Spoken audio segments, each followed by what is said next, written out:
انسان کو جو مشکلات آتی ہیں نا، اگر کسی شخص کو پتہ چل جائے نا کہ یہ سامنے والا پل میں نے گزرنا ہے تو اس پار میری اپنی جائیداد شروع ہو جائے گی، تو وہ پل گزرنا اس کے لیے مشکل نہیں رہتا۔ اگر کسی کو پتہ چل جائے کہ بس یہ 2 سڑکیں ہیں میں نے عبور کرنی ہے، پھر میرے لیے سفر آسان ہو جائے گا، تو وہ جھٹ پٹ گزر جاتا ہے، نہ دھوپ دیکھتا ہے، نہ تھکاوٹ دیکھتا ہے، نہ رش دیکھتا ہے، نہ گاڑیوں کی ریل پیل دیکھتا ہے، گزر جاتا ہے۔ اللہ کریم نے فرمایا بندہ مومن جان لے، اگر میں تجھے ایک مشکل دوں گا تو میں تجھے کتنی آسانیاں، چلے سارے بول دیں کتنی جی، کتنی اللہ تعالیٰ آسانیاں دے گا؟ 2 آسانیاں۔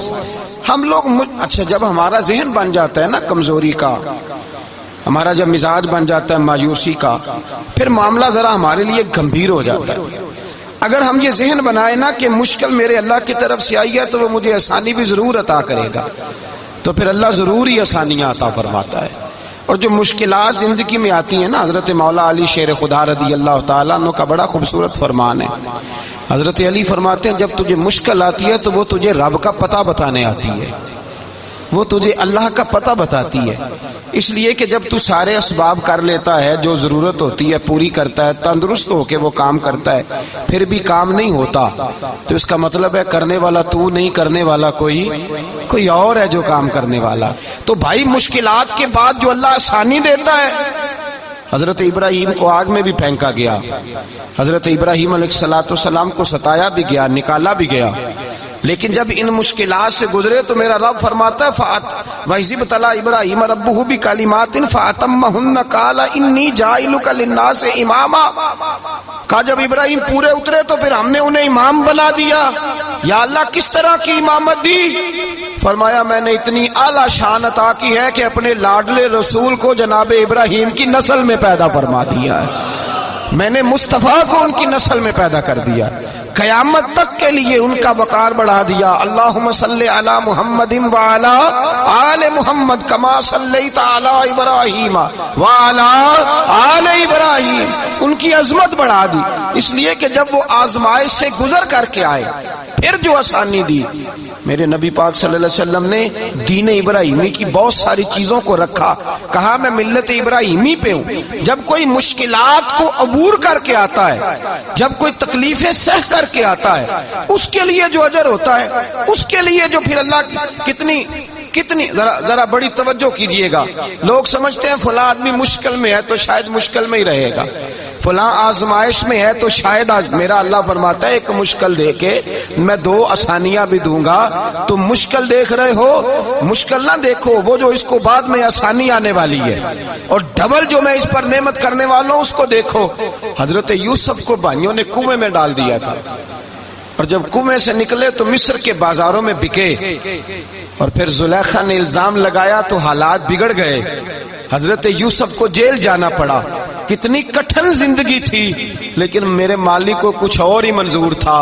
کنویں میں گرنے والے، بازار میں بکنے والے، جیل میں جانے والے، الزام لینے والے جناب یوسف کو رب کریم نے اسی مصر کا بادشاہ بنا دیا، اللہ پاک نے اسی مصر کا حکمران بنا دیا۔ یاری تیری سونا پر ازمائشاں تیریاں اگ، اے سونا پرکھیا جاوندائی پہلو نال اگاں دے لگ، اس کے لیے تھوڑا سا جتن کرنا پڑتا، تھوڑے کٹھن حالات سے گزرنا پڑتا، تھوڑی آزمائشوں کا روپ دیکھنا پڑتا۔ ہم چاہتے ہیں کہ ہمیں چھیڑے کوئی نہ کوئی تکلیف نہ آئے، کوئی آزمائش، یہ ہو نہیں سکتا میرے بھائی، نامی کوئی بغیر مشقت نہیں ہوا، 100 بار جب عقیق کٹا تب جا کر نگی ہوا۔ ہم چاہتے ہیں کہ ہمیں کچھ بھی دقت نہ آئے، مشکلات نہ آئے، اور مشکلات تو انسان کو سنوارتی ہیں بھائی، وہ تو نکھارتی ہیں۔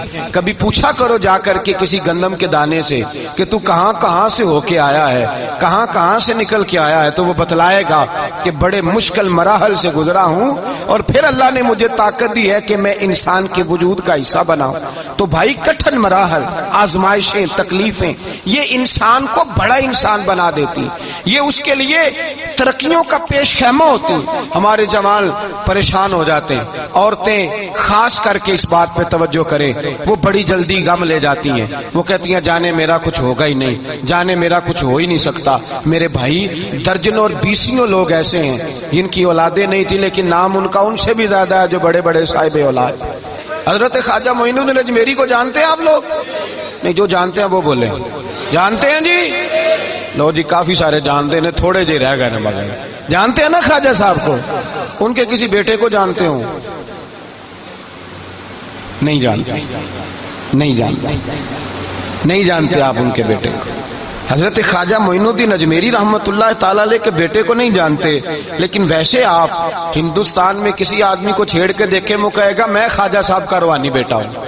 میرے بھائی یہاں لوگ پریشان ہو جاتے ہیں کہ اولاد ہوگی تو یہ ہوگا، فلاں ہوگا تو یہ ہوگا۔ بھائی ایسی کوئی بات نہیں، میرے پاس پیسے ہوتے تو میرا ابا بیماری سے فوت نہ ہوتا۔ جو مالدار ہوتے ہیں تو کیا وہ بچ جاتے ہیں؟ حضرت اسرائیل انہیں چھوڑ جاتے ہیں؟ او خدا کے بندے تو کیسی بات کر رہا ہے؟ یاد رکھ، یہ جو آزمائشیں ہوتی ہیں، یہ جو تکلیفیں ہوتی ہیں، یہ جو تھوڑے سے مشکل حالات ہوتے ہیں۔ حضرت یونس علیہ السلام کی دوستی ہوگی حضرت جبریل امین سے، تو جناب جبریل ملنے آئے۔ حضرت یونس علیہ السلام فرمانے لگے دل میرا دل کرتا ہے مجھے اس بندے کی ملاقات کرا جو اللہ کا سب سے زیادہ عبادت گزار بندہ ہے۔ حضرت جبریل امین لے گئے دور دور فلسطین کے علاقے میں، اور لے جا کر ایک بندے سے ملاقات کرائی جس کی دونوں آنکھیں بھی کوئی نہیں تھی، دونوں بازو بھی کوئی نہیں، دونوں پیر بھی کوئی نہیں، اور اس بندے کی زبان پر لفظ بڑا کیا جاری تھے، یا اللہ تیرا شکر ہے، یا اللہ تیرا، بول کے کہیے یا اللہ تیرا، اے اللہ تیرا شکر ہے۔ شکر شکر کر رہا تھا۔ حضرت جناب سیدنا یونس علیہ السلام کہنے لگے میں نے تجھے عبادت گزار کو ملانے کو کہا تھا، تو کہاں لے آیا؟ حضرت جبریل کہنے لگے یا یونس، یہ ہر چیز جانے کے باوجود اپنے رب کی رضا پہ راضی ہے۔ اس وقت دنیا میں نبیوں کے بعد جس سے اللہ سب سے زیادہ پیار کر رہا ہے وہ یہی بندہ ہے، یہ اپنے رب کی رضا پہ راضی ہے۔ مانا کہ جب اس حال میں راضی ہے تو بس ٹھیک ہو گیا، ٹھیک ہو گیا۔ وصل اچھا ہے نہ فراق اچھا ہے، بس جس حال میں محبوب رکھے وہی حال اچھا ہے۔ بس جس حال میں انہوں نے رکھا بات ٹھیک ہو گئی۔ اس میں اب انسان شکوا کرتے پھرے کہ یہ کس طرح ہے وہ کس طرح، اپنے آپ کو مطمئن رکھا۔ میرے بھائی یاد رکھیں، آزمائشیں تکلیفیں آپ کو بڑا کرنے کے لیے آتی ہیں۔ ہم آزمائش کو برا جانتے ہیں، دکھ کو برا جانتے ہیں۔ دکھ تو بڑے پیارے ہوتے ہیں، یہ رونے کا سلیقہ سکھاتے ہیں، یہ اللہ کو منانے کا طریقہ سکھاتے ہیں، یہ مسجد میں جانے کا۔ وہ جو سکھی بندہ ہے نا سکھی، مجھے ایک صاحب کہنے لگے دو قسم کے لوگ مدینے سے آتے، مدینہ شریف پوچھنے لگے، کہنے لگے حضرت جی دو قسم کے بندے ہیں، کچھ واپس جاتے ہوئے تڑپ رہے ہیں، کچھ تصویریں کھینچ رہے ہیں رخصتی کے وقت، فرق کیا ہے؟ تو میں نے کہا وہ جو تصویریں کھینچ رہا ہے وہ امیر آدمی ہے، اسے پتا ہے کہ میں پھر ٹکٹ لے لوں گا، مہینے کے بعد پھر آ جاؤں گا، اور یہ مدینہ چھوڑتے ہوئے تڑپ رہا ہے یہ کوئی غریب ہے، یہ کہہ رہا ہے پتہ نہیں دوبارہ موقع ملے کہ نہ ملے، یہ دکھی ہے۔ یہ آزمائش میں دکھی سکھی بندہ تو مکے جا کے نہیں روتا، وہاں بھی کھڑا ہے ڈٹ کے کھڑا، دکھی کوئی نہیں تو روئے کیسے؟ جب آپ کو اللہ مشکل دیتا ہے تو سمجھ لیں رب آسانی دینا چاہ رہا ہے، جب تیز دھوپ آتی ہے تو سمجھ لیں اللہ گرم ہوا گزار کے ٹھنڈی بارش برسانا چاہ رہا ہے، اور جب چاروں طرف سے گھٹن ہو، پنجابی میں کہتے ہیں گما لگ جائے، تو پھر سارے بول کے کہتے ہیں اب جو طوفان آئے گا وہ سخت ہی آئے گا۔ اس لیے کہ گھٹن جتنی زیادہ ہوتی ہے پھر فضل بھی اتنا۔ جن لوگوں نے تکلیفیں زیادہ سہی تھی رب نے عزتیں بھی زیادہ ہی عطا فرمائی، جن لوگوں نے تکلیفیں زیادہ سہی نہ انہیں اللہ نے درجہ بھی۔ حضرت بلال حبشی نے بڑی تکلیف سہی، مارا کرتا تھا امیہ، بڑا مارتے تھے، اتنا مارتے تھے کہ موٹے، آپ نے کبھی دیکھے ہیں دیہاتوں میں موٹے موٹے پائے ہوتے تھے، چار پائیوں کے موٹے موٹے بان کی چار پائیاں اور بڑی چار پائیاں کافر بچھا کے بیٹھ جاتے، اور حضرت بلال حبشی کے پیر ان کے نیچے رکھ دیتے، ہاتھ ان کے نیچے رکھ دیتے، آگ لوہا گرم کر کے اس کے اوپر ننگے بدن لٹا دیتے۔ مکے نے بڑی آزمائشیں دیکھی، پھر اسی مکے نے مدینے نے عجیب رنگ دیکھا کہ میرے نبی معراج سے واپس آئے اور حضور نے عظمت دی، فرمایا بلال یار تیرا بڑا مقام ہے، تو مدینے میں چل رہا تھا اور میں جنت میں تیرے قدموں کی آواز سن رہا تھا۔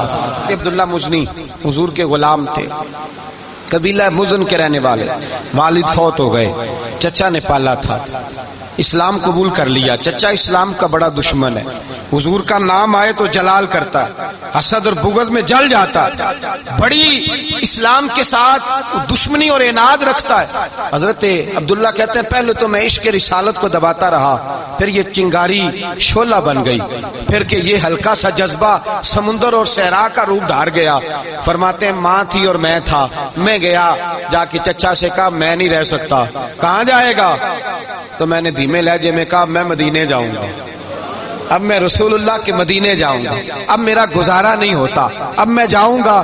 کہتے ہیں چچا کہنے لگا اچھا تو وہاں جائے گا, تجھے میں نے پالا, میں نے پوسا, وہ مکان میں نے تجھے بنا کے دیا, تیری جیب میں جو پیسے ہیں میرے دیے ہوئے ہیں.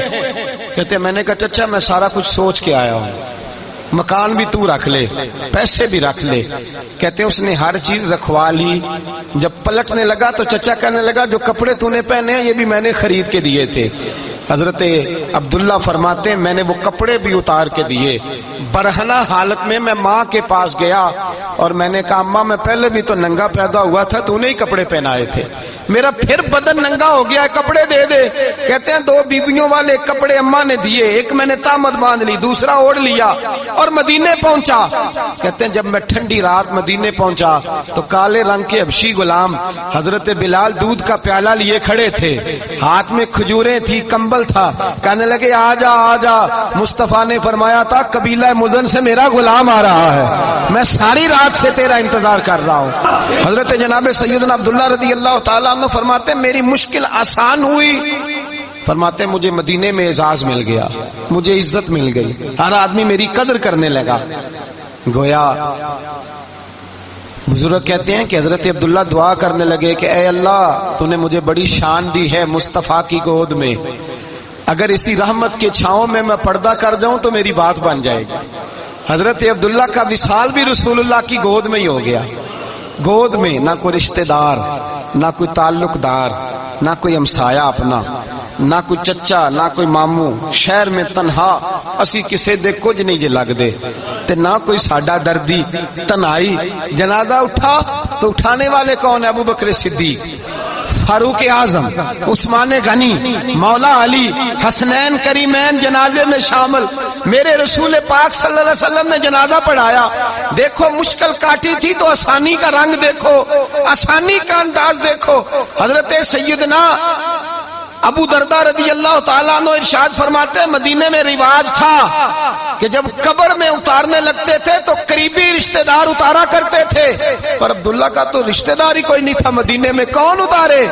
فرمایا جب قبر میں اترنے لگے تو حضرت ابو بکر صدیق اور حضرت عمر فاروق اتر گئے کہ ہم قبر میں اتارتے ہیں. رسول اللہ نے فرمایا تم باہر نکلو, تم کیوں قبر میں گئے ہو, باہر آؤ. کہتے ہم باہر آئے تو اللہ کے رسول اندر گئے. فرمایا کون کہتا ہے اس کا کوئی نہیں, میں جو موجود ہوں. کون کہتا ہے کوئی نہیں؟ فرمایا رکھو میرے ہاتھوں پہ. کہتے ہیں حضور کے دستے مبارک پہ رکھا اور باہر کھڑے ہم رشک کرنے لگے کہ واہ اللہ تیرا آسانی دینے کا رنگ, آسانی. اس نے مشکل برداشت کی تو رب نے مصطفیٰ کے قدموں میں آسانیاں عطا فرمائی. پسے اور حضور نے قبر میں رکھا, نبی پاک نے. حضرت جناب سیدنا علی المرتضی شیر خدا کرم اللہ تعالی وجہ الکریم کی والدہ حضرت فاطمہ بنت اسد رضی اللہ تعالی عنہ, حضرت علی کی والدہ, بڑا پیار کیا میرے نبی پاک کے ساتھ. حضور ان کے گھر میں رہے, ان کے گھر میں پرورش پائی. حضرت علی کہتے ہیں میری اماں پہلے رسول اللہ کا خیال رکھتی, غربتوں کے زمانے میں نبی پاک کا ساتھ دیا. مکہ مخالفت کرتا تو جناب فاطمہ حضور کا خیال رکھتی. فاطمہ بنت اسد بڑا پیار کیا, بڑی محبت کی مولا علی کی والدہ نے, ہر دکھ ہر تکلیف کاٹی, لیکن رسول کائنات صلی اللہ تعالی علیہ وسلم کا ساتھ نہ چھوڑا. اور یہاں تک روایات میں ملتا ہے کہ جناب فاطمہ الزہرا جب بیاہ کے ان کے گھر گئی تو باہر سے سودا لا کے دیتی. حضرت فاطمہ سے بڑا پیار کرتی, بڑی محبت, مشکلات میں ساتھ دیا. جب وصال ہوا تو فرماتے کوہرام مچ گیا مدینے میں. لوگ منتیں کرتے تھے کہ حضور کا ایک بال مل جائے تو قبر میں بخشش کا سامان ہو جائے گا. رسول پاک نے فرمایا جب جناب علی کی والدہ کو غسل دے لو تو کفن پہنانے سے پہلے میرے پاس آنا. کہتے ہیں جب غسل دے لیا تو عرض کی حضور غسل ہو رہا ہے, کفن کا کیا کرنا ہے؟ حضور اندر گئے, قمیض بدلی اور جو کرتا پہنا ہوا تھا اتار کے دیا. فرمایا وہ علی کی ماں نہیں میری ماں ہے. اس نے میرے لیے بڑی تکلیفیں صحیح ہیں، بڑی مشکل دیکھی ہے، فرمایا اس طرح کرو میرے کرتے میں اسے کفن دو۔ حضور نے جنازہ پڑھایا، اپنے کرتا لباس مبارک میں کفن دلایا، پھر جب وہ دفن ہوئی تو حضور قبر پہ کھڑے ہوئے، کھڑے ہو کے فرمایا اے اللہ اپنے سارے نبیوں کے وسیلے سے اور میرے وسیلے سے میری اماں کی بخشش فرما دے۔